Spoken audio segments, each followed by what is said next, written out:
is an airborne disease. Mom died, dad died, my sister died, I'm next. So to me, I feel like I'm alone in this world. We've got to effectively control TB if we want to make ourselves safe.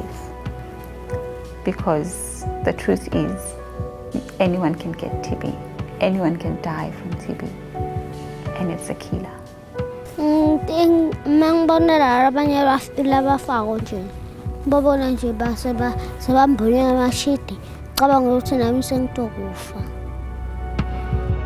The human cost is huge because TB is a second leading cause of death in the world. But the treatment remains old, toxic, long duration, bad side effects. It's not good.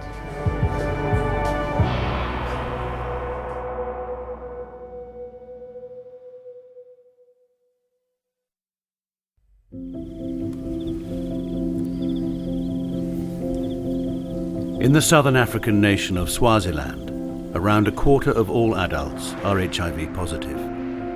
With so many living with compromised immune systems, tuberculosis, which had been in decline for decades, has made a dramatic comeback. The threat for the rest of the world is that with over 8 million new infections every year worldwide, new variants of this deadly disease are evolving faster than ever. Swaziland currently has the highest rate of TB infection in the world.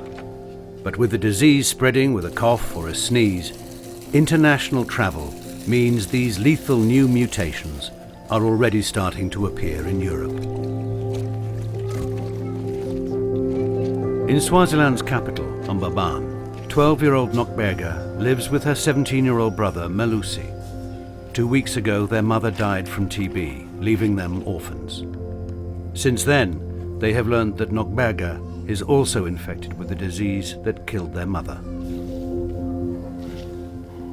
Bathi basesondeni akahamba esibhedlela bamnika imali waye esibhedlela wabese lapho wahlala lesibhedlela khathi lesithe sibohle siyomhlola wagcina sekashonile.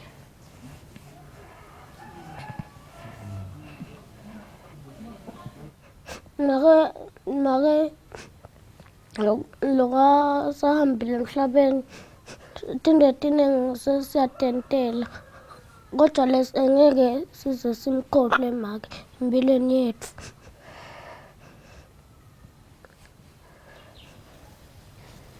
Kodwa isikhala sami angiboni ukuthi sitawuvaleka kimi.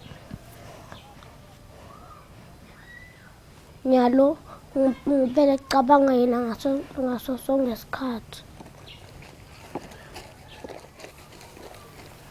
Ngithola kunedima kakhulu kuhlala sodwa. Medima impela ngisho noma ngakubani ngakuthola nje kumedima mpama. Hlala mnake siswakha lomncane kulesigaba lengiso.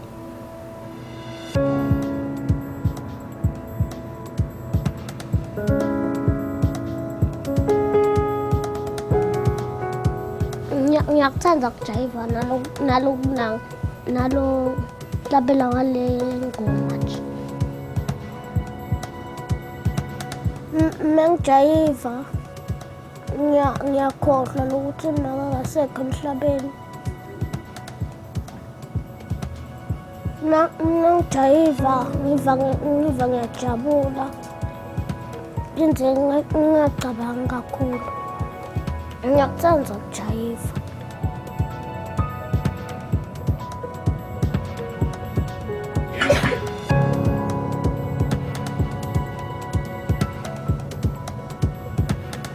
Melusi bamtshela esibhedlela ukuthi ngine-TB. Mina ebusuku ngiyakhwehlela kakhulu. Phinde ngifome kodwa ngingadiva lokuthi ngifomile. Ngithe ngiyavuka ngikhandle ingubo timandi. Ngesifo se-TB ngicabanga ukuthi siphatha wonke umuntu asikhethe. Ngoba nami ngimncane. ngathi ukuthi singaphatha abancane ngoba banani. When they told me that she has TB, I felt so miserable, so dejected, so bad, because TB, I know TB, it is a common disease which destroys people. If TB isn't treated, it can eventually kill the individual. TB is the disease that can kill my sister. One day, a monk was sitting on the tallest tree in the forest. Forget it, he is there. Nokberga's mother died from one of the new aggressive mutations of multi-drug resistant, or MDR, TB. This disease is far harder to treat, and with no new TB drugs introduced for almost 40 years, the bacteria are increasingly difficult to kill. So nice. Malusi's greatest fear is that Nokberga may also have the multi-drug resistant strain of TB. The treatment for MDR TB lasts 2 years and depends on a range of drugs that can have dreadful side effects. Nokberga has been tested for the disease, and today a nurse is bringing her results. So Nokberga, sikhwehlela sakhe after afikile lesibhedlela sasi analyze akubuka ukuthi ugula unani ngoba bekagula khwehlela ngisho. Uthi teke nakakhwehlela Nokberga sakhanza ukuthi une TB. Okay. Sakhanza ukuthi ngile TB leseyikwamile. Okay. Kuba ne TB lile normal bese kubana le TB leseyikwamile. Okay. So Nokberga unale TB leseyikwamile. Lele TB ke leseyikwamile ayisa treatwa kalula njengale TB le normal. Okay. Yona sekudzingeka ukuthi ajove isikhathi lesithe ukhanza ukuthi kuba u4 to 6 months esikhathini lesiningi. Brother and sister share one room. So to protect Malusi from catching the potentially lethal infection, Nokberga now has to go and live in an isolation hospital, 2 hours away.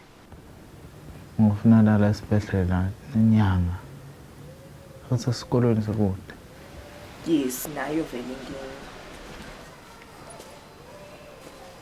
Uva njani sis ukuthi soye esibhedlela?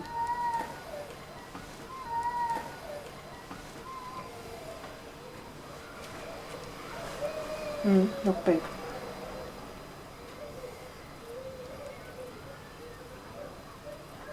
Sizathu ukuthi sithi hambe esibhedlela sifuna ukuthi bamnakekele kahle. Yebo.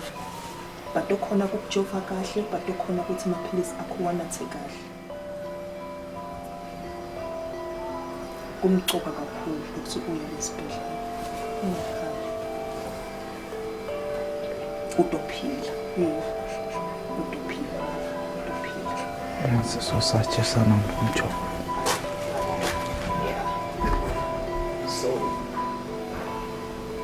ukumcoka lokuthi ahlale lesibhedlela lithi naselehlile seliwiki bese selikhaya lapho. Njengoba bebashido ke nesibhedlela ukuthi le treatment le kuba ngo-18 months. Yeah. Almost But 2 angeke years. ajove for loyo.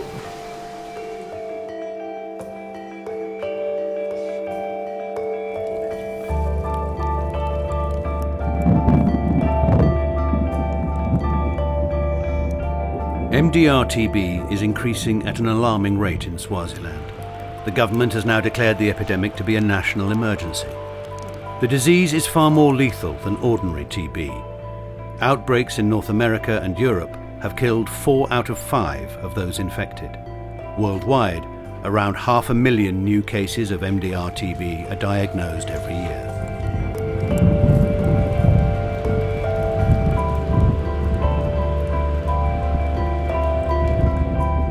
"60 miles south of the capital, near the border with South Africa, lives Beki. a builder who is fanatical about football. Becky recently learned that both he and his sister have MDR-TB.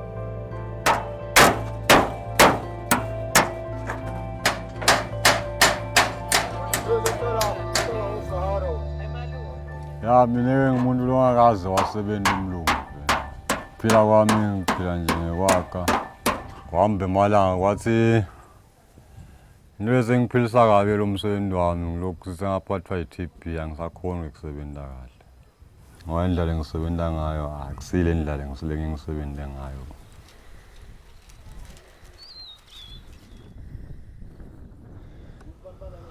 Wayemehle nge-groundini ngokuwera abafana bajini ngisaya ke ebholeni ngoba ngiyakholwa ukuhamba ngisebholeni angidlali. Hayi ibhola vela kodwa into ngicabanga ukuthi nawe ngihlonza nebhola nginqotha umhlonza nomfato ngize ngibe sebholeni hayi ebholeni ngicishe ngila ngihlala khona ngilona sondo lami abantu banemasondo ngisondo lami kusebholeni.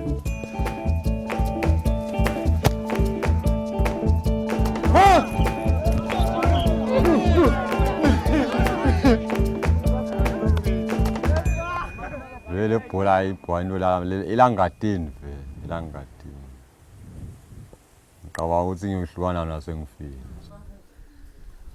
Ayisisitil vele ayisesimhluphe kakhulu wena imphazamisa kakhulu esisi. Yena ngicabanga ukuthi kwaphuthakala ukutholakala kuyitholakala lethe kakhulu seyimosha seyimdle kakhulu. Hayi nami mhlupha akude vela khona kwenda wena. Hayi kude lakho yonke into ofuna kwendela.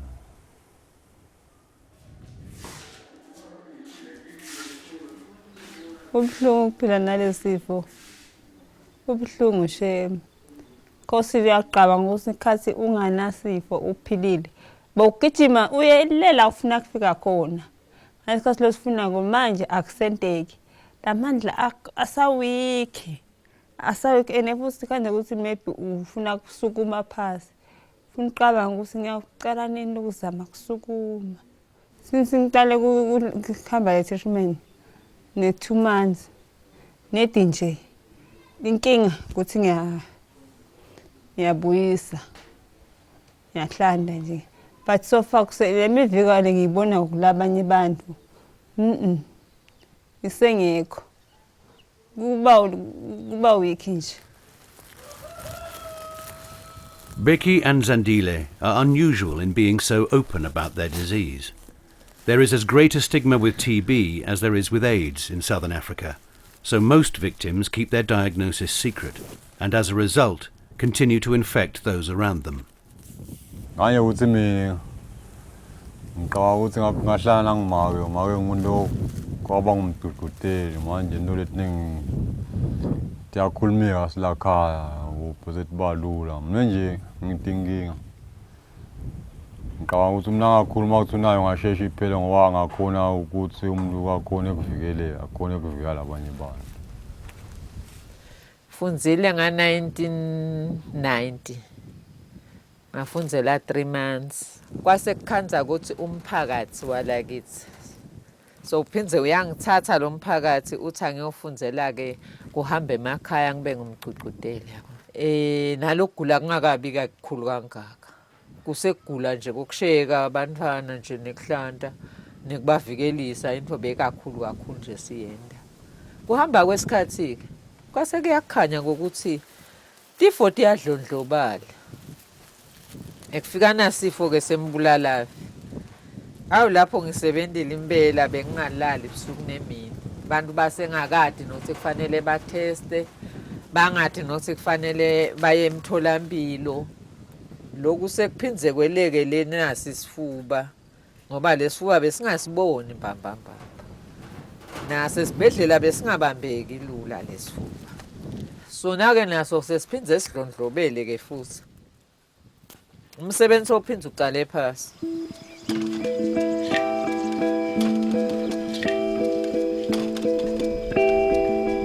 Around 1 in 25 cases of TB are multi-drug resistant.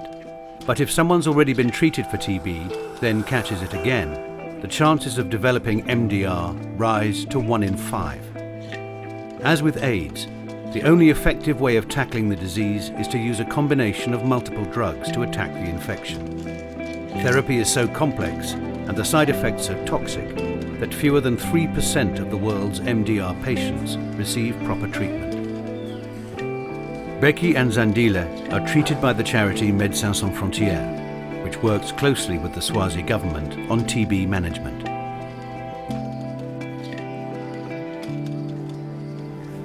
Right, this month, Divang right, rather than last month. What is better? Angisahlali kakhulu. How often you vomit? Like once a month or once a week? Maybe once a week. Once a week. Yes. What else? Diarrhea? Aye. And you are complaining of cramps, pain in your leg.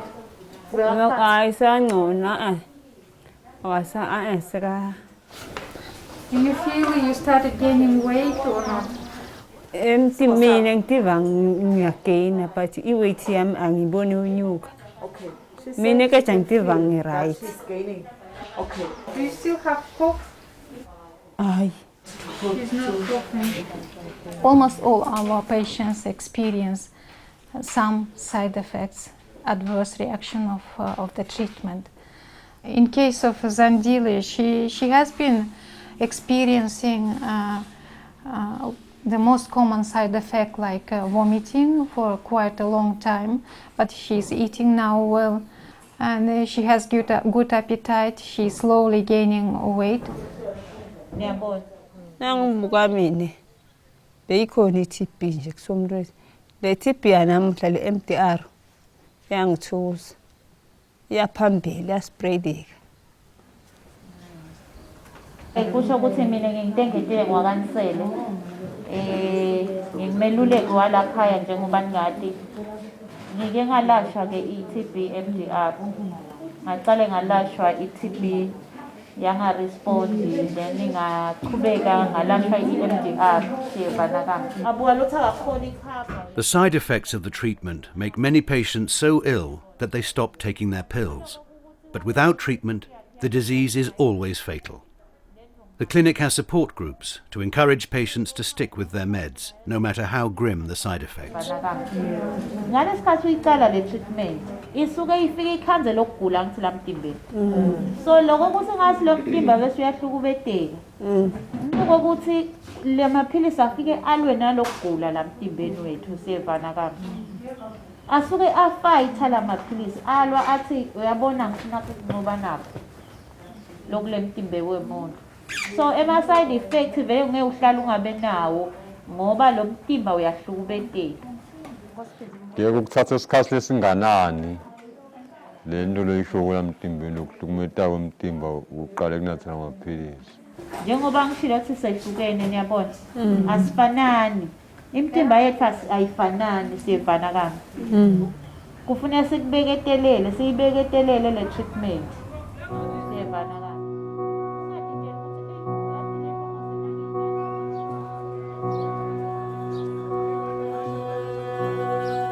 Multi-drug resistant TB first emerged because patients with ordinary TB were not taking all their antibiotics. While that's still a problem, more and more people are now being directly infected by MDR patients. Living in one room with her sick mother, this is what happened to Nokberga. So she's being sent to an isolation hospital to protect her brother, Melusi, from being infected as well. Ngicabanga ukuthi lesifo sikabunga ukuthi lokho nyaka singene enanga baphefumulelane labantu singene kulo muntu suka angaphili emhlabeni.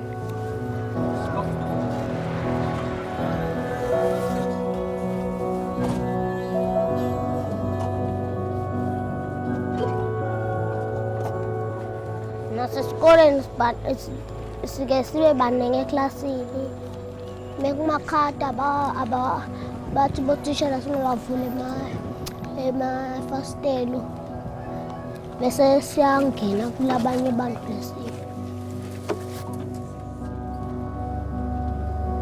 letinye tindzawo yatholakala i-TB nabo unango usekhumbini kanti kunemuntu lonango kanti uyakhwehlela so uyayithatha nawe noma esitolo uma babaningi bantfu noma le drobhe dlala baningi khona bantfu.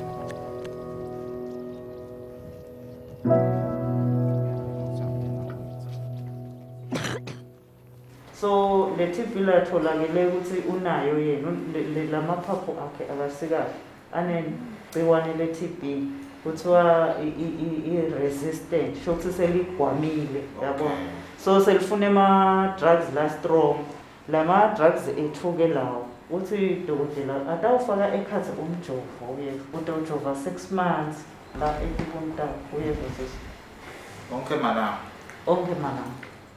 onke malanga noma ngakhisimusi noma ngabani nga-happy new year utojova yena kude liholide ujova every day.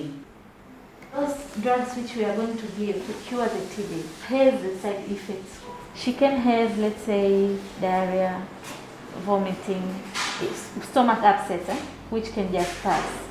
But she can have some side effects which are permanent. And the most fearsome is she can have problem with hearing. Yes. Some patients do experience permanent loss of hearing with the injection we are going to give. Uyeva anti lesinye isikhathi-ke bese sokuva umsindo la tindlebeni takho uyabona uyareport utshele dokotela ukuthi sekunemsindo la etindlebeni takho uyeva masinyane ungahlali esibhedlela uyeva bhuti wakho utohamba aye ekhaya kodwa utabota atokuhlola uyeva awunokhala msi batawuta batokuhlola uyeva. Be good, eh? Take your medication, you'll be okay, okay? Yeah. Bye-bye. Bye-bye. Sabe, info.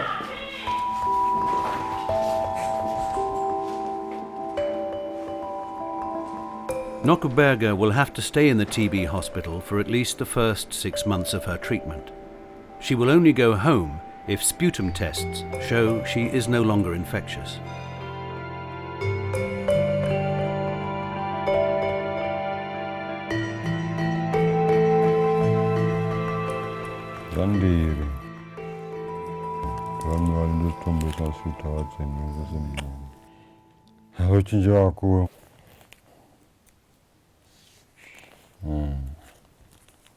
Naske fuslesinya safanana. Uslapha.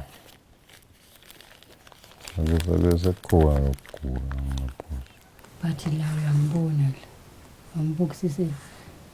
Yambuza besavela kugula la yambona la. Akasasimlo right now amehlo akho abona. Kujambona kusibe kanjani.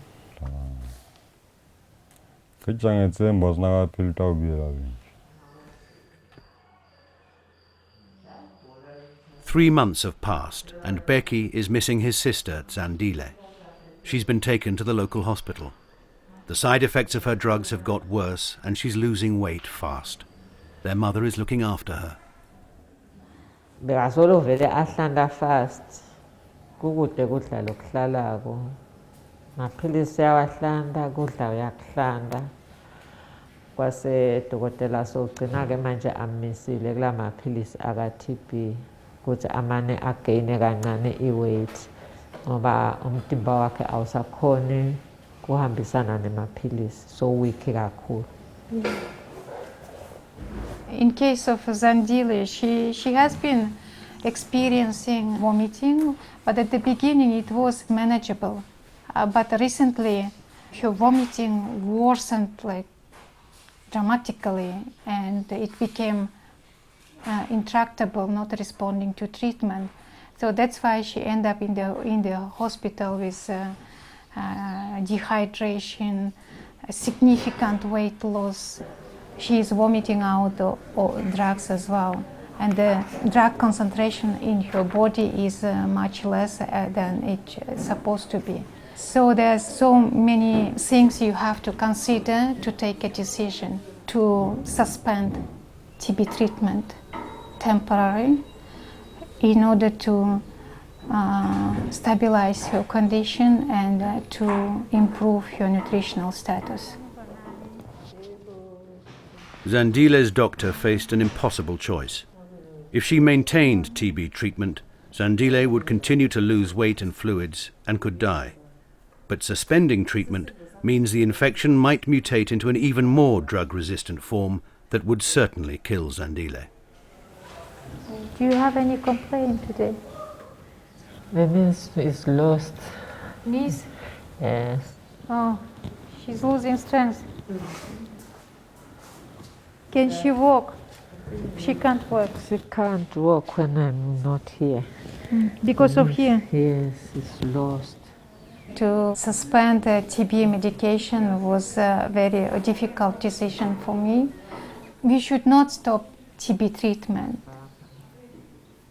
But also, if we keep continue giving the drugs, then we put her at risk to die. I want to check your weight.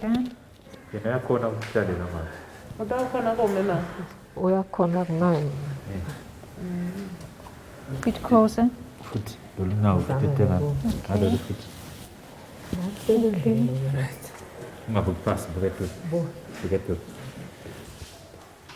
Are you dizzy? No? You gain 1 kg. Usisindvo sakho singedekile sisho ukuthi udlakade kakhulu. Kubuhlungu nje kakhulu kwaZandile ngoba khona manje Zandile mhlambe ngawo uyasebenza ngawo lutho. Zandile ufundzile wamphasa form 5 wakhe. After phasile form 5 wakhe waqala ukugula. Yabo. Wase kuqala ukugula akazange abe nemphumela waloko kufundza kwakhe.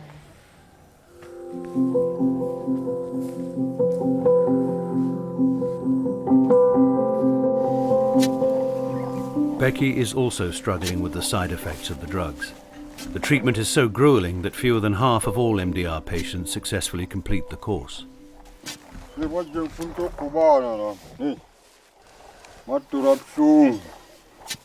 Angisebenza nje umsebenzi wesihlathini hawo. Ngibona la madulu. Kupha lapha kungihlupha ngemara kusenanzamba. Sengisethi nozendlo ngendawo itangiphilisa. Indlela kwendeka ngayo. Sengiyenda ngazoba ngitshaza indawo phela.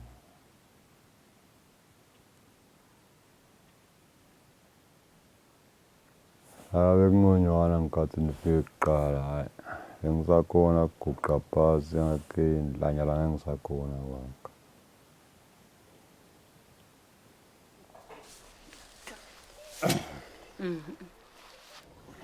Becky is not unusual. He's now not able anymore to do all usual activities he used to do. That's I think make him frustrated. He has a potential to get even depressed because of the treatment. I think those who used to work and be active and suddenly they become inactive, it's a huge difference in their lifestyle, and of course it affects their mental and psychological condition. Apirle wana tsangela ngitale butwe. Ngiyangamlinzi inqoba ngela ngatifile. Ngathi uthi ngubhlungu bayela buhlungu lokwena kuya ngijova igqwele khona.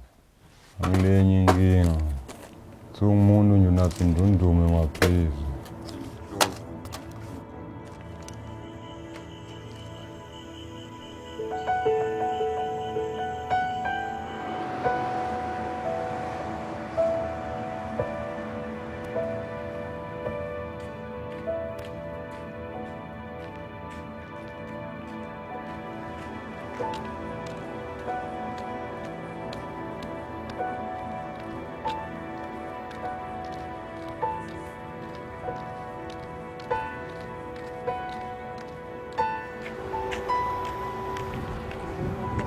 Nockberger has been in isolation in the TB hospital for 3 months. Hlala lana nje kuyabhora la. Kuyabhora. Lana ugcina lana nje ngathi uyinkomo. But into lefuthi ngifuna ngilinze nje lokuthi ngifuna ngiphile. Ngicede le treatment. Ukuze into ekhaya. But akusimnandi ukuhlala lana.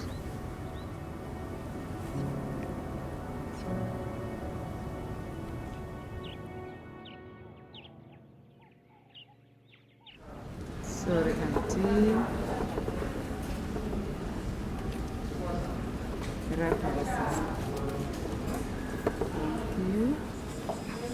Asukube phela kusondeni nakubheka la. Ngihlobile. No, oh. Bayangijova. Bese nginathe amaphilisi.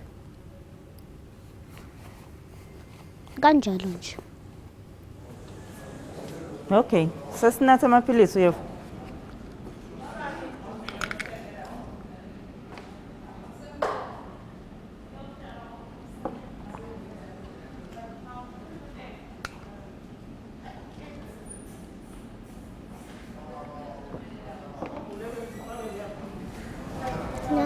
Unatsile. Very good girl, huh? Natsile. Okay, manje unathe ngakanani? Okay, asawuphumule-ke. Sisu sigcwele. Awunohlanda. Uyefu. Phumula uqambalale la. Good girl. Good.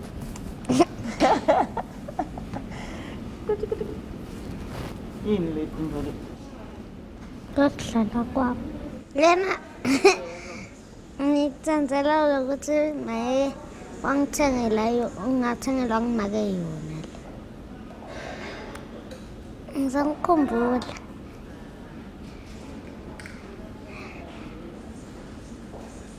Ngiyamkhumbula nje ngifikele injabulo mengimkhumbula.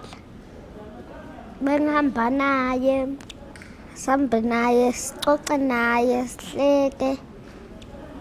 Ngithengela lokho mnanzi. Asinathi. Sani sodlile? Ngikadli. Awukadli? Ufuna kudla yini? Sinkwa. Asidle sinkwa. Donuts angani? Juice. Juice. Akusiko kahle ukudla kwala.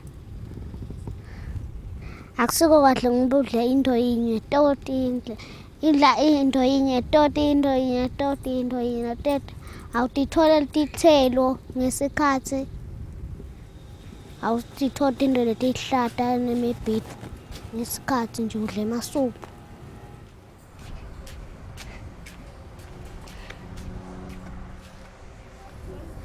Lompito. Bukan ligusha. Asilike. Bebek nemantongomba. Batha.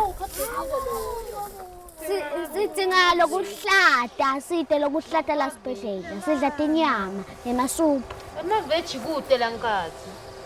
Khona lokgreen ngombhifu wasekhaya lesikudla ekhaya sometimes reminds us at home.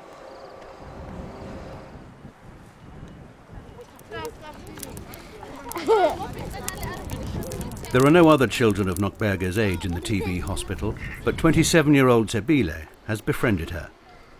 Tebile was herself orphaned at the same age as Nockberger. She's been fighting TB for over 2 years, but when the side effects of the drugs became too much for her, she stopped taking the tablets, and what was initially ordinary TB mutated into the multi-drug resistant strain. With none of her family willing to risk looking after her, Tebile had no choice but to come to the TB hospital. It sounds like a prison sometimes, because you don't get what you want anytime. You don't get. Sometimes you don't want the food that they have given you, but you have to eat it because there's no way you can get another food. Sometimes we need fruits from outside. They don't always give us fruits. Who would give us the fruits? They take us away from our homes to be here so that we cannot be dangerous to the people outside. So we are here now. They don't want the people to come here to visit us. Why? As long as a TB patient's sputum tests positive for the bacteria, they remain infectious. Out in the community, they will unwittingly spread the disease to an average of 1 new victim every month. Despite masks, beds spaced 4 meters apart, and numerous other precautions, 2 nurses at the TB hospital have already been infected, and persuading anyone to work here and care for these patients is an ongoing challenge. MDR, it's contagious, so our fear is getting the sickness ourselves. Some of our nurses are being treated for the MDR too. They get it from the patients. In our areas, once we said we are working here, they say, we are going to infect us. So you see, they just shun away from you. Then you're saying, that's not it. MDR is the same as you can get TB even in the combis. You can get it anywhere because TB is just in the air. You can get TB from the bus, from wherever.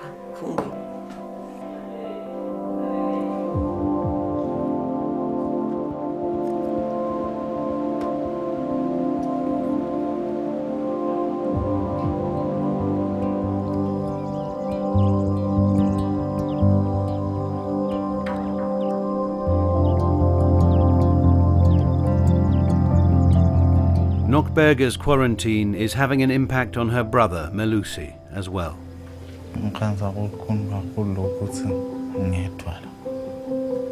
When I had my sister, we would tell stories and joke. Being at the company of someone, you talk a lot. When you are alone, shut up. You remain silent.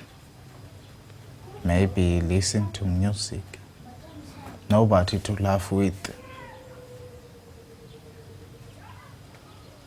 Yeah, I miss her a lot. Miss my sister.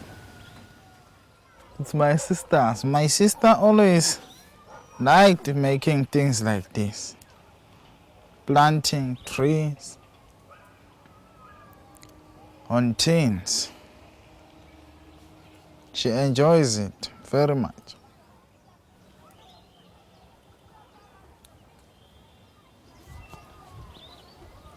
She's left a mark. And I'm feeling lonely. I play music.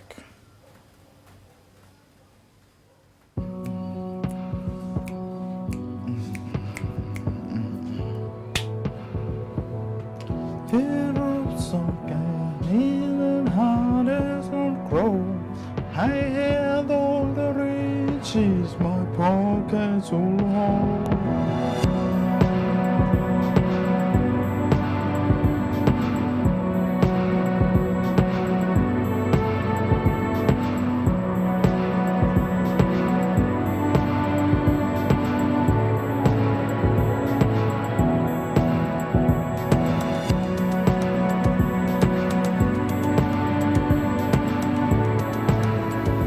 Ngikhumbula kakhulu bhuti wami.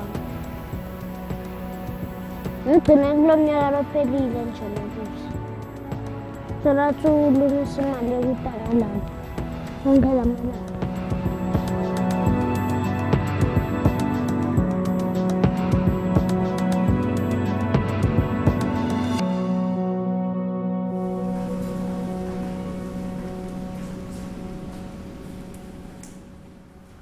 Ngidawuqhubekele phambili. Ngihambe ngesikolweni, isikole asibhaleke. Nginento naloka nebangani bami. ngiyathi ukuthi uma ngifika abantu angijabulile esikoleni. Bangangisiza esitolo salabangangami. Nabanye bangani babo into abakhanja nasesikolweni sebayoceda mina ekhaya ngiqalele emuva. Ngaloko nje ngiva buhlungu kakhulu.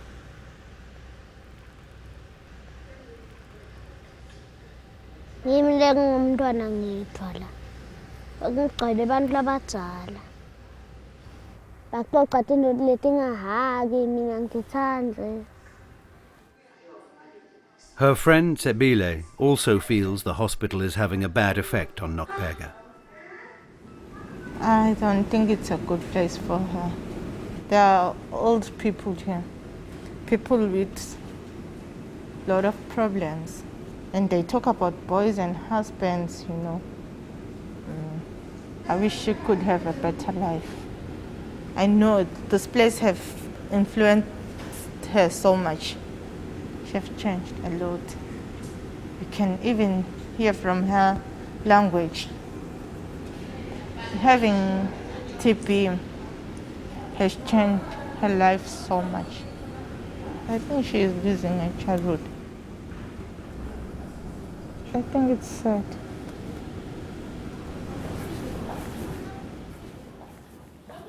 Hello, Nokpega.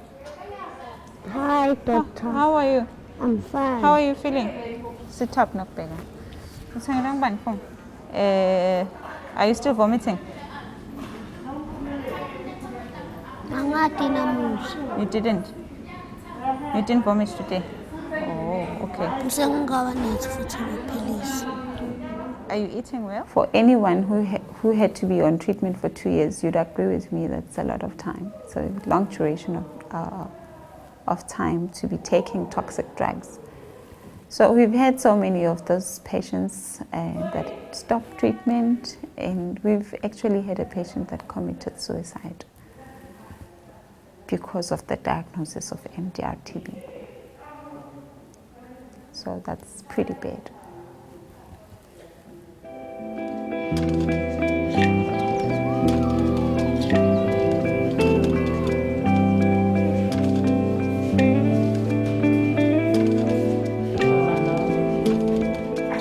Uthi amaphilisi akuphethe njani ngebheki?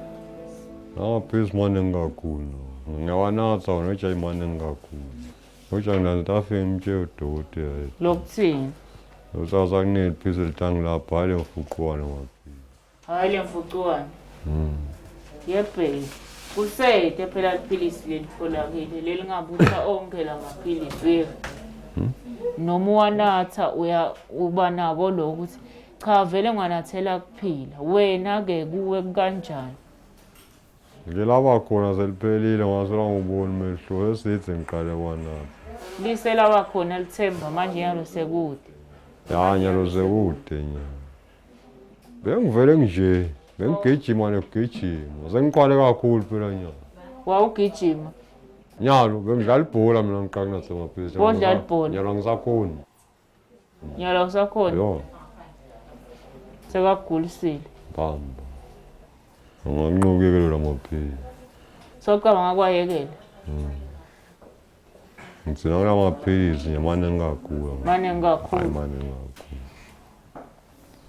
If a patient don't take properly drugs, miss drugs, it's one of the very dangerous risk is amplification of the resistance. Resistance is growing.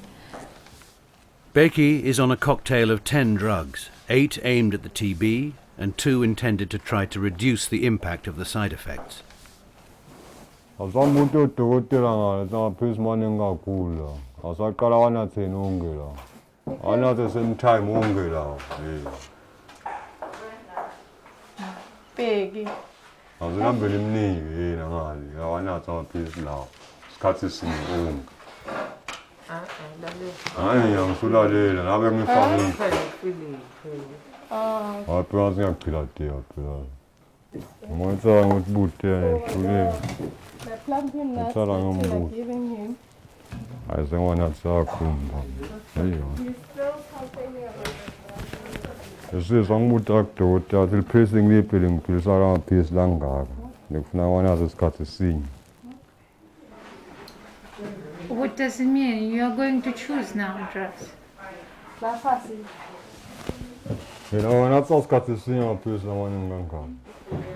But everybody takes the same amount of drugs, huh? It's not only you. Engiyake bhengele lamaphilisi lawa akathathwa ngowedwa kuphela.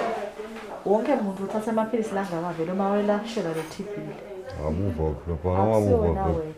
They are all Akabuva important. buhlungu nathi amaphilisi awubuva. Onke futhi amcoka kude ngisho nalinye nje longathi udalikhokha wena ngeke lizele kuside ngoba asebenza kanye kanye vele kanje njengoba nje anje. We can do for night, more for night than morning. Huh? Ucabanga kushintsha phela ukuthi awanciphise ngala kuseni. Hayi azivele kuyafana ngangikavele ngwanathi. It's better to take before going to sleep, eh? Unika inqumbi amaphilisi angisawafunya banginika inqumbi ndawalahla. Phila nje njalo kulokukahle hayi lokubi. Uzafaka zandi.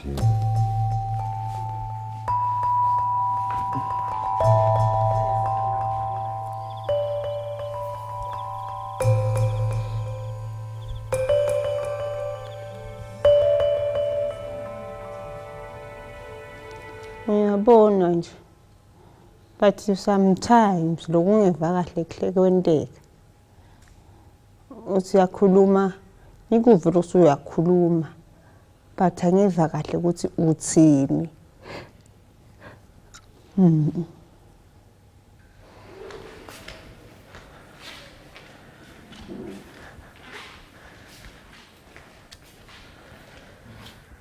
Bambelela la.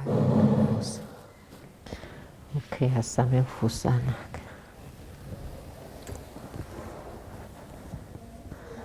Niyemuva. Namhlanje usengakaze kathi khulumele leti ngoba yena betikhuluma nje leti into akhulume sami ungasule emakhaya.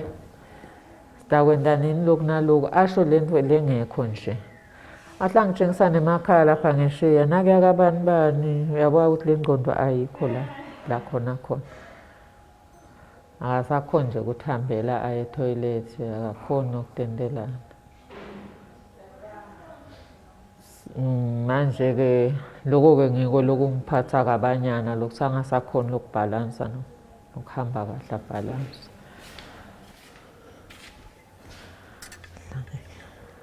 Ngiyagula. Babhlungu ukuthi kugula mina. Ngilambile. Crazy ukuthi ngiyagulambile. Befuna manje bathi bambe inhlungu. Utawudlana Nkosi yami lona.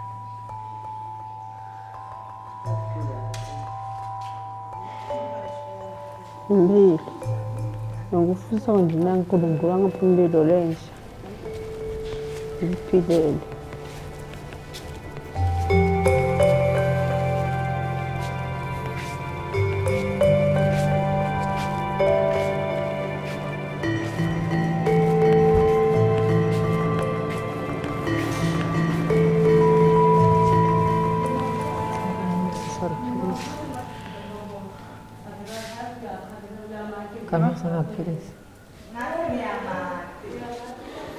Ngiphathe lutho mina anginalutho mara ngisayati. Kaze ngisukuma ubuhlungu lamadolo ethi 2007 endlebeni.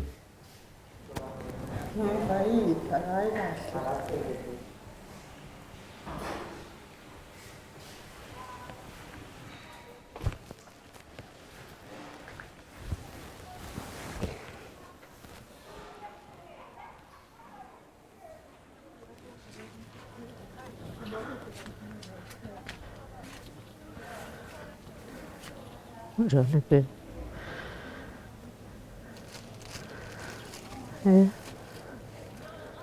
Yindi.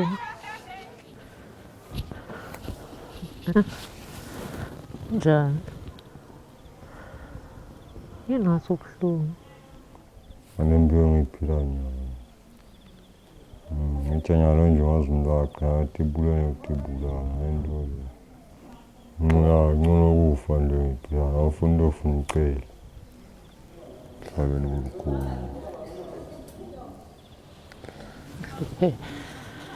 Sitawubuyeka ke ngikuthanda.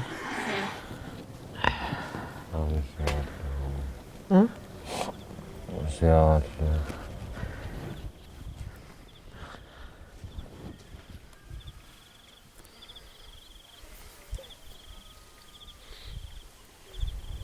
MDR imadima kakhulu engidonsisa enzima bantwana lababili. Sifo se-TB sinengivelela endzaweni. Sibanengi kona kodwa nje nedi ukuthi inkinga yakho ifike ihlabe enhlitweni yakho ibe ngcono yalo munye umuntu. Sibabe nalesikhathi simnikela kuwe ezandleni egameni lemagama. Mendela umusa somandla basamnaka bodokotela basamkhuluma ngendlela yakhona. Babe nanamuhla yenda umsebenzi loncomekile babe mnikela kuphila lokuvela kuwe egameni lika Jesu Kristu babe siyabonga bayethe wena.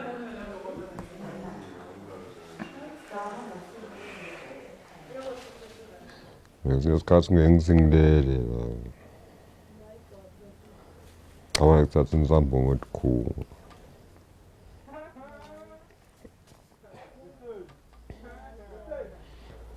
Ngathi indlela ngiyiphila kade ibuhlungu kakhulu. Phinde ngivele manje ebuhlungu sitawusala yedwa ngoba ngivami sitawusala yedwa. Tabe sowuda umntwana.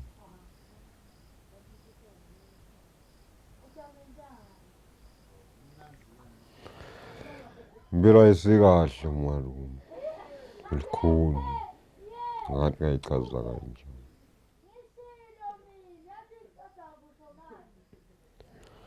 Bekuthiwa kufa umuntu watakhela ngase ngakwakha. Kuba kude kabuhlungu akathi ngadendela. Manje kudala kabuhlungu nani.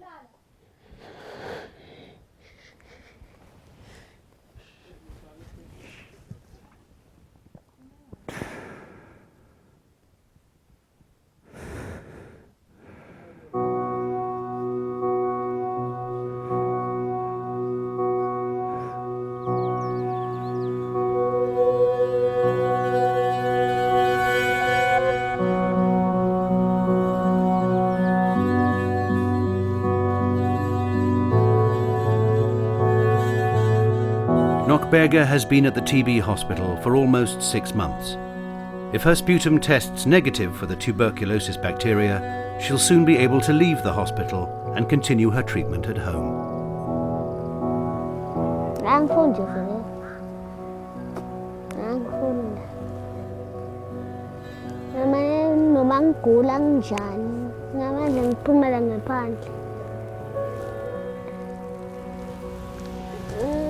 Ngicabanga ukuthi ngivalelekile phela lana. Futhi kufanele nejele ngoba kukhona nje kuphumela ngaphandle kweligede.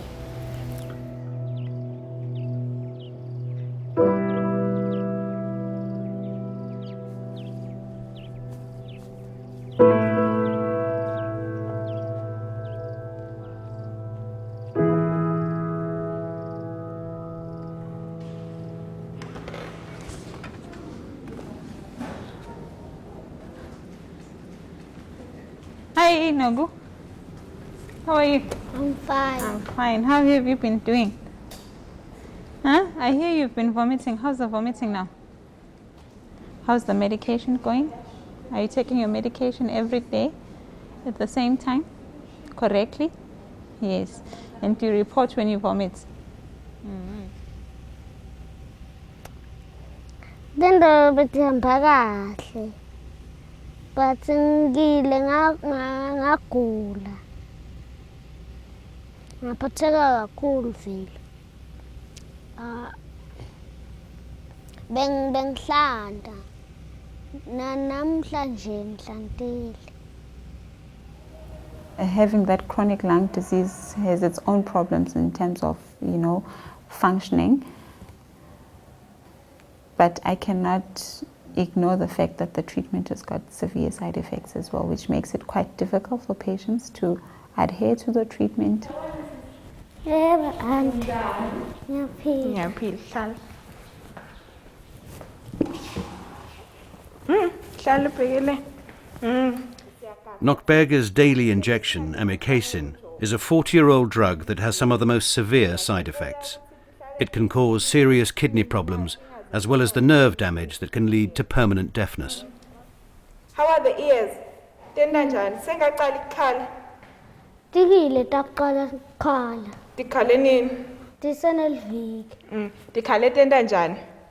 Ngathi ngase ukuthi Kuyenta ukuthi tsi noma ukuthi masudimba nje setikhala titsi tsi. Akangifanele lento lelo. Akangifanele nje. Tase ngibambe nangokubheka. Mina sengivile kabanti ngalokuthi akufuteki ukuthi sente into letinkulu kunathi emakhaya. Akufuteki ngoba bese sibuyela phansi phinde sibuya lana. Bese khanje usuyabuya lana soyafa.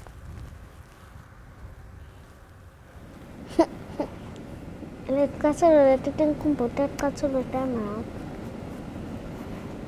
Leti kanjena nato. Letinye letimaphansi. Yini? Bengisesikolweni. Ngathi ngibuya esikolweni. Ngahlala. Wabuya namelusi. Ngabulothi ngumi bathi uthwele enhloko. Ngathi hayi. Babesekhani basitshela. Umgcobeni wakhe wayi? Waya komponi? Eboxing? Ngizange ngiyeme. Ngathi angikhanuki. Kombona. Mbukane umuntu ofile. Wena ubonile nemfu. Ngathi indlu yespider. Ubonile fe. Rules on how far apart beds have to be to reduce the risk of cross-infection mean that despite its size, the hospital can only take 70 patients, so there is always a pressure for beds. A new patient has just been admitted into the bed across from Nockberger. She has scrofula, a complication of TB caused by the bacteria infecting the lymph nodes in the neck.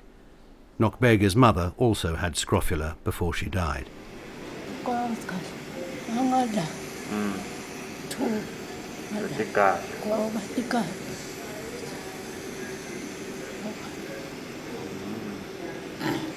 Bathi bakulapha kwangalapha ngibaba bathi ngana ngitengala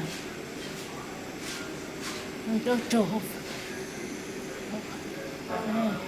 bathi nginethispili bathi ngitothofa naloko. The same night she arrived at the hospital, Nockberger's new neighbour lost her battle with TB.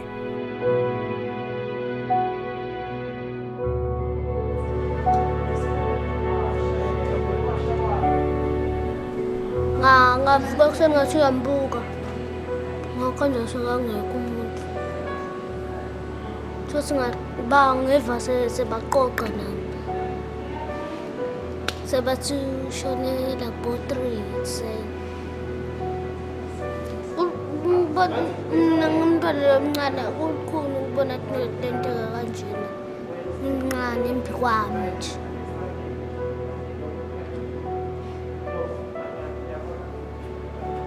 Nje kubona umuntu afa nje ngiqala esibhedlela. Akunele. Bathi lana uyababona abantu lana bafaka umangani.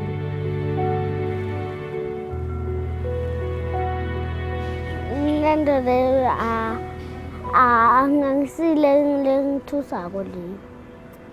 Ngoba wonke umuntu ude longeka afa.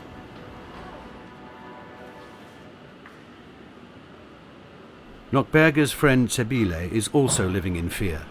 Her sputum tests have remained obstinately TB positive, and she's worried she may be one of the 5% of MDR patients whose TB mutates into the even more deadly form known as XDR, or extremely drug resistant. Now they're waiting for the culture result to see if the treatment is still helping me. If the treatment is still helping me, she said that then I will stay for 2 months is left. Only 2 months is left to finish my MDR treatment. But if the culture results come back positive, I will start an XDR treatment. Yeah. That takes about 2 years injection, then a year tablets. On tablets home. 3 years. I think like 3 years. We do have a regime for XDR, but I should say it's very difficult to cure XDR because we're just giving what we have on the table. The reality of XDR is that it's almost incurable. A 2006 outbreak of XDR in South Africa killed 52 of 53 patients who caught the disease. Even now, around 70% of XDR patients die within a month of diagnosis. So it's really hurting. Mangicabanga ukuthi mangendeka ngibe an XDR patient. When you start an XDR treatment, you go down. You go down because it's another treatment. There are new side effects. It's really bad. I don't know what is going to happen. I don't know. These patients, they have MDR, and one mistake, they can easily go into XDR TB treatment. I mean, diagnosed with XDR, which is sad to see patients fading away day by day with no much hope that you will cure them.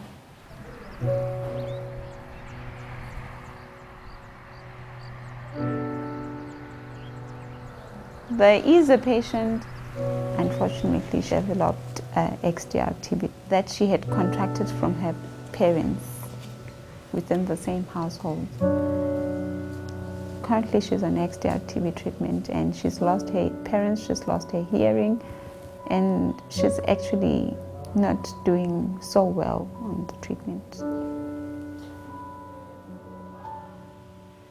Chinekile discharged herself from hospital wanting to spend what may be her last weeks at home.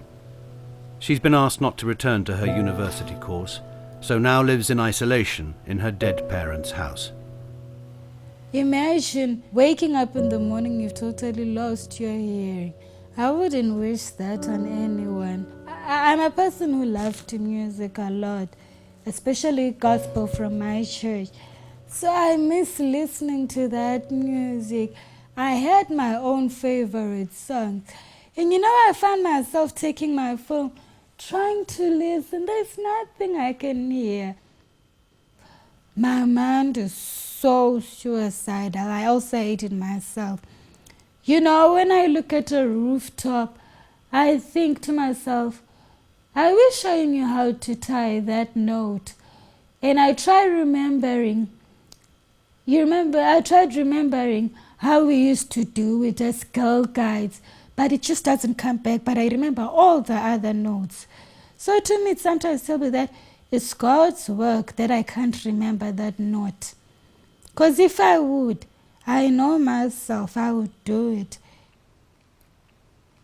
My dad, then the older one, me and my brother. It crushes me. My friends have boyfriends or husbands. What man would want a girl with TB, skinny and bone? You see how hard it is? It's very hard.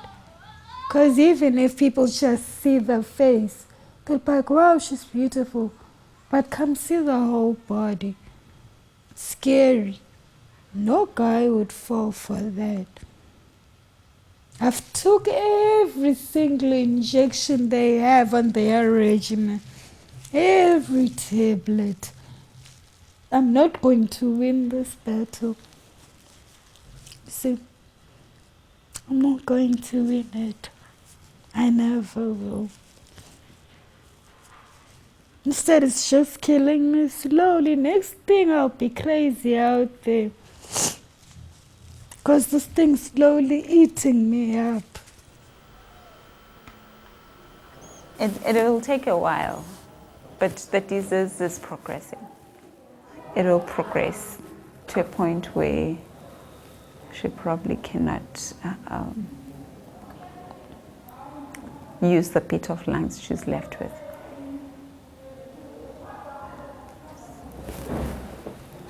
I am deaf because of TB. I lost my parents and my sister because of TB. I've been out of school now because of TB. I can't enjoy my youthful days because of TB.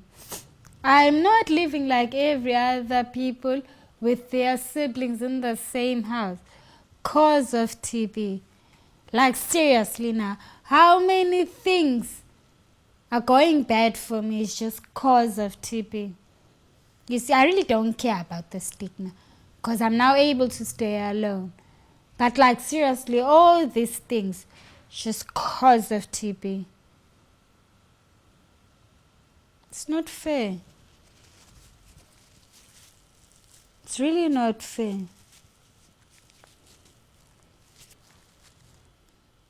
By the end of 2013, XDR-TB cases had been reported in 92 countries.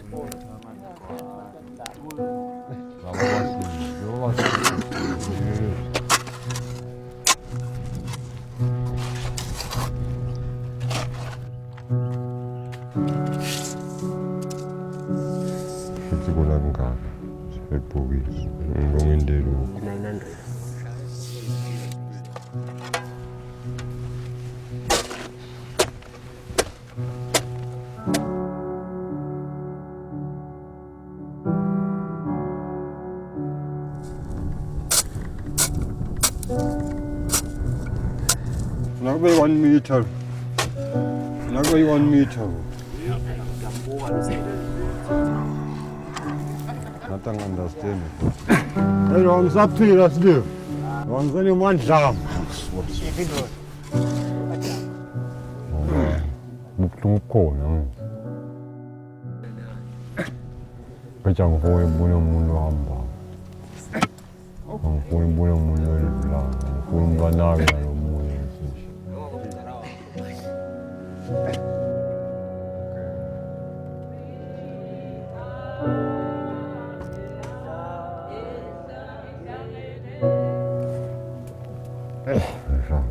Starting to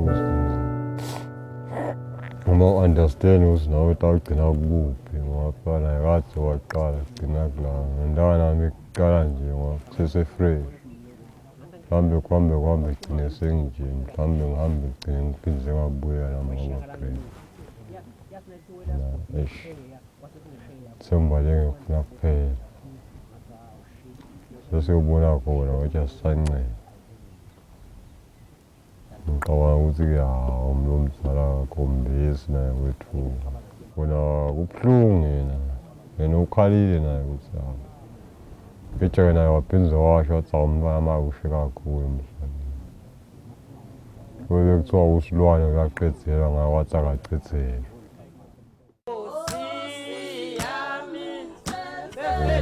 nawe wethukile yabonakala vele worried too much.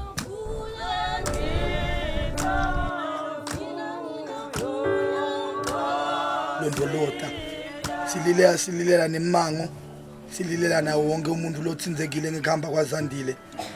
Lala ngekuthula siyohlala sikukhumbula Zandile. Indzawo yakho angeke iphele ekhaya.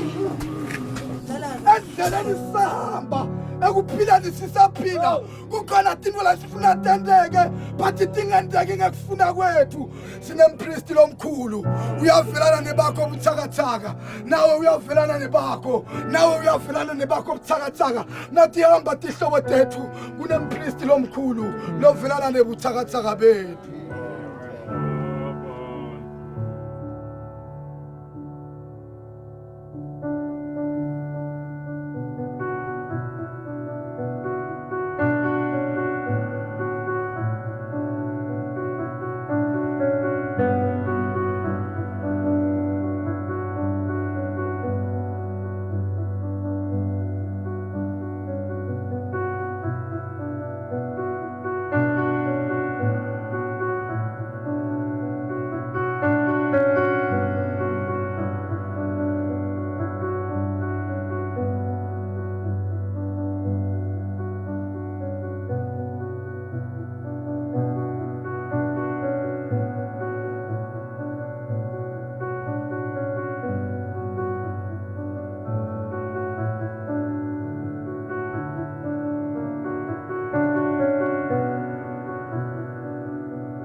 lo washo lo bhuti ukuthi kuyasha ngendlu naye Usola lokuthi khona likhandlela. During the funeral, a fire started inside Bakey's house. Many of his possessions and some of his TB medication have been caught in the flames.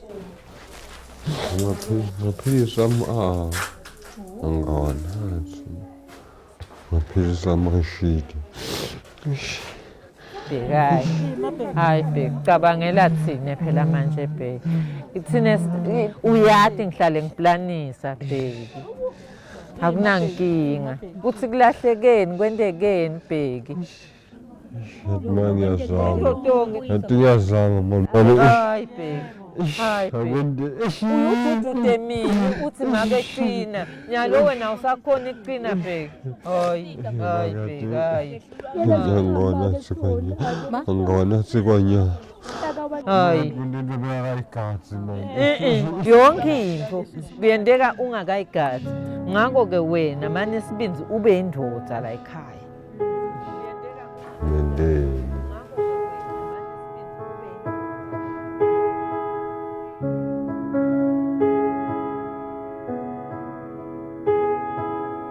While Bakey's world grows darker, there is hope for Nockberger.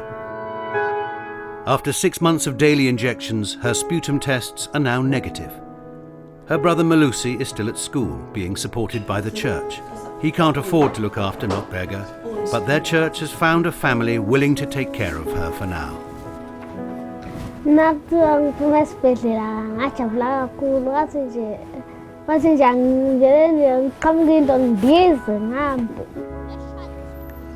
Kahle lana mnanzi nje ngidlala naye ngiyine Mavimbela impilo seyingcono ngihlelelana nalesibhedlela bengihlala khona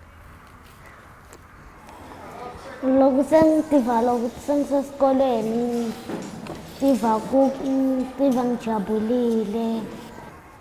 Nyalo sengiyafunda. Nyalo nje sibhale ama-exam. Kukahle.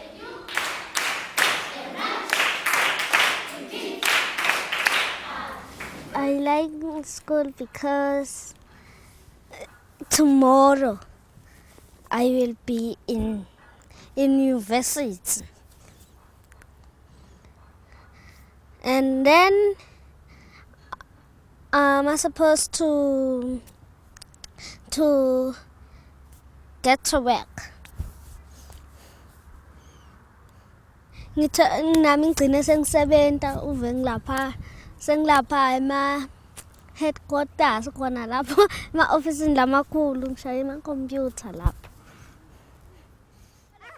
Nockberger still has at least a year of taking numerous drugs every day, and if she lapses, the disease will come back stronger than ever. So a normal life, free from the stigma of TB, is still a long way off. Bengidle amaphilisi nyalo sengifisa ukuthi nami sale ngiyekele amaphilisi nje. Ngiyekele amaphilisi nakesikolo, ngibe ngumntwana esikolo. Nganathi nomaphilisi ngiyati ibhedlela.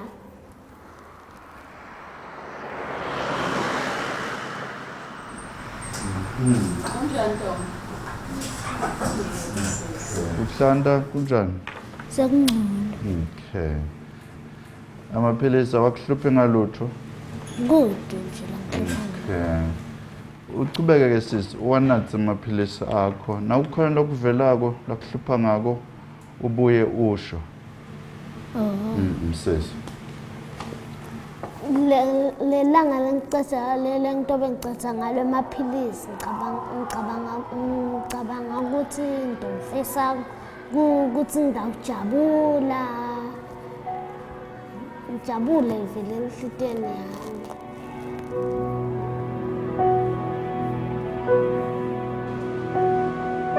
But things are not going so well for Nockberger's friend from the hospital, Tsebile. My TB is not getting well. It is not being treated. Most of XDR patients, they die. I'm scared.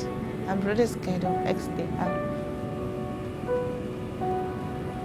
I wish my culture results can come back negative.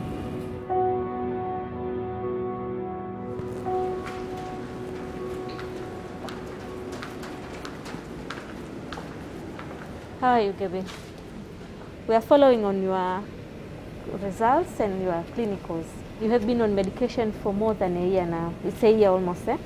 But each time we are taking your sputum, the results are coming back positive. There are no change. So it shows that the drugs are not working on you, because it's not possible that the drugs are working and you are fine clinically. But each time we are testing, it's becoming positive and positive and positive, no change. So it's true that we know you feel bad. No one can be ready to be told that, okay, my results are not bad, are not weak, but that is the reality. You are not doing okay. The drug we are giving you are not giving us any change, as long as when we monitor the bacteria are still there always. You are going to move from this ward to other ward. Because this side, we are keeping those patients who are culture negative, smear negative, but you are not among them now. Forget about going home now. This now, it's XDR. I know you need to cry now. It's a sad news, I admit. So just have your time. We'll talk later. This, it's now XDR. That's the information we wanted to deliver to you today.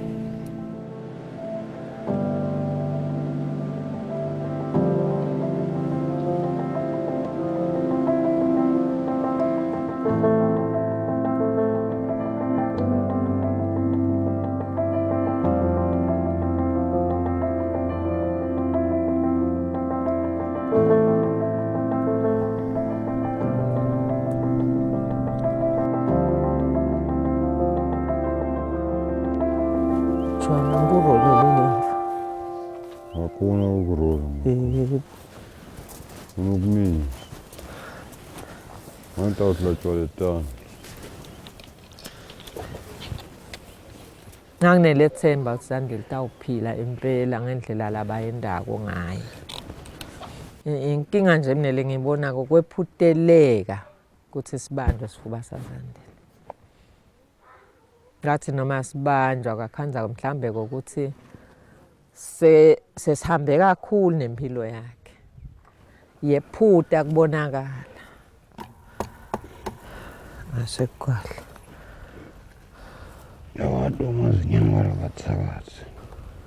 In 21st century, we shouldn't have people dying from TB. Zandile is not an isolated case. It's happening very frequently. It's painful. We tried our best to save your life, but sometimes it happens. And she was fighting for life, and her family were fighting for life. Hayi wemukele konke lesengikuthandaza kuni. Sengithandazela ukuthi bheka phile. Sengeva buhlungu ke nangabe nabhekisa ngafika kulizinga lenje. Ngangivisa buhlungu kakhulu. The cocktail of drugs Becky is taking were developed between 40 and 70 years ago. New TB drugs are slowly coming to market, but an effective combination has yet to be tested, so better treatment is still years away. Sikuvakashele. Manje sitawuhlala ku. Njengoba ke sihlala ngasijuba man. Kwafa Zandile wafanele sihlala. Hayi bo. Angicabanga ukukhona la man. Hayi. Ngeke siphuthe nje. Usamnathisa bheke nje khona lo ngasenza ukubhuda. Akude lengakude ngoba vele iphasa vele nje iyamkhalisa vele. Uthanga yena sajikijele enkomishi lapha kaHeri akusaphathele ngale nkomishi. Wena ngeja nje anacetha nje ungishanga le nkomishi. Ngathi tamlandze. Uyayinasa wena. Siyabona. Nase ukhipha le phasa ngoba siyababa kusho ukuthi awusawanasi kahle la maphilisi. Lokho kungenda ukuthi igciwane linenjani? Lindlondlobala. Indlondlobala eligwame ngalokuphinza phinzile. Ngalo ngizadla namaphilisi ngabuka sataweni. Nabaletha lichinjo asho tsimbili takude. Nabangalethi lichinjo. Ngekufike naloko lamqondi. Ngisezandile zofile, sho sinami sengilandzela kuna.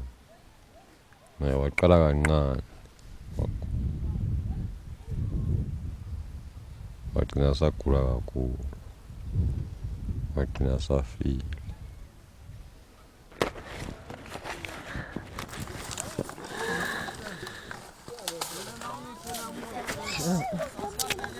Asuka theleli TB uyathimula uyasibonga yekele kusikhalele uthi ngabafumba ngabe ngibafumbe nganhloboni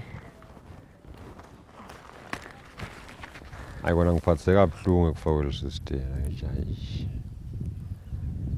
Ngaze kunqola lokugula nalokusha la bekusha. Katsha lokufaka ufese ngethemba manje ukuthi hayi soyabuya. Umuntu lohlefika lamqondo lokhona la enhlitweni lo sengakahambi uthi sizathatha isikhathi lokusakhweshe la mbi kwami. La sema eminyama mhlawumbe ngento yangize ngife vele. Ngakamkhohlwa. Ngizwe ngimthanza. niya ebholeni nakhanda sekulidzaka musa siyakhona ebholeni.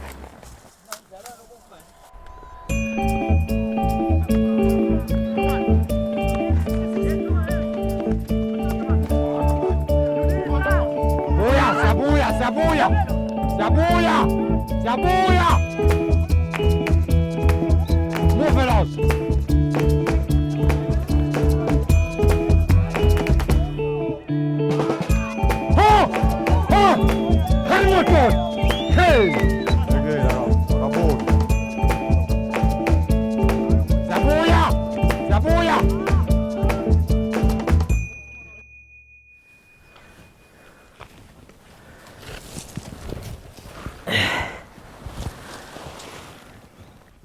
Ngifusela Zandi la ukhona nami ngiseta khona sisitawubonana uma nami ngende kahle njengawe sitawubonana sisi ungakhathateki solonguma kwakho angikhohlwa ngene noma kulikhuni kuthi ngikhohlwe kodwa angikhohlwa ngene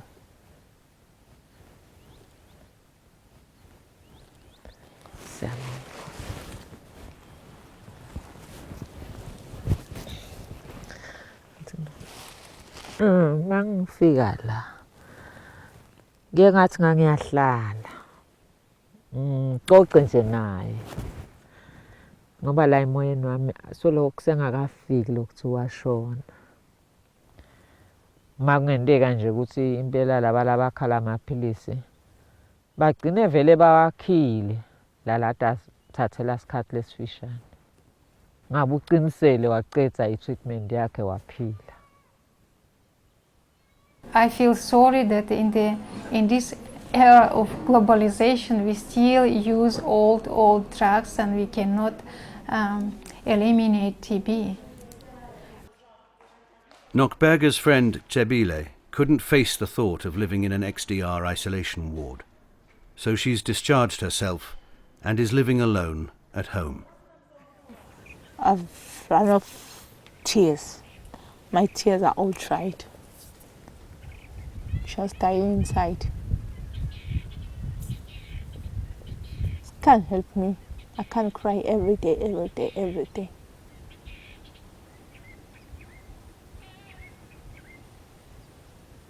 It's gonna cause me another sickness.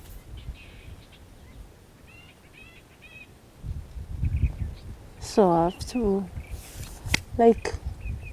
I've left everything in God's hands right now.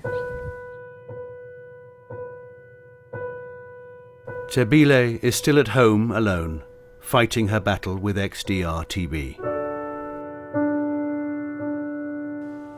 Anyone can get TB. We all use public transport, and even at the workplace, you don't know whose health is in what condition. You don't know who's sick, who is not sick, who's faithful to their medication and who's not. So TB is just in the air. So whether you're poor or rich, you can't stop that. There's no way you can stop it. 6 weeks after filming, Tsinekile lost her battle with XDR-TB. In developed countries, in Western countries, they should be threatened with the spread of TB, but there is no global response.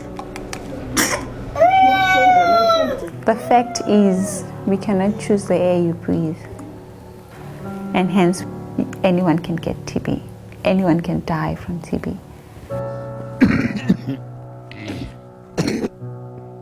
We are living in the era of globalization, so infectious airborne diseases like TB is given a great opportunity to spread worldwide very rapidly and have a huge impact on global public health.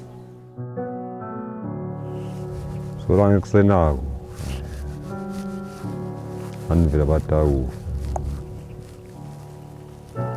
ngingafuna kushintshe nje yekuthenga imithi lengcono ihambe siyonaka nabantu lalabaselele esibhedlela siyobanaka lesibhedlela.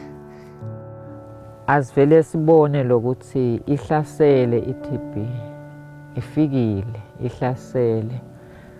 Asonzelane nemtholampilo yethu kuze sikhone ukunqoba sibe nelikusasa kubantwana labancane labatawudalwa.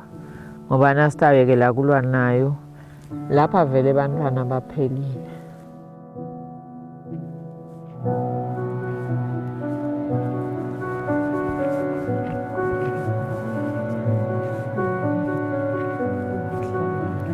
Next tonight, here on BBC4, another chance to catch the start of our brand new series. Professor Richard Fortey explores the fossil wonderlands in the Rocky Mountains in just a moment.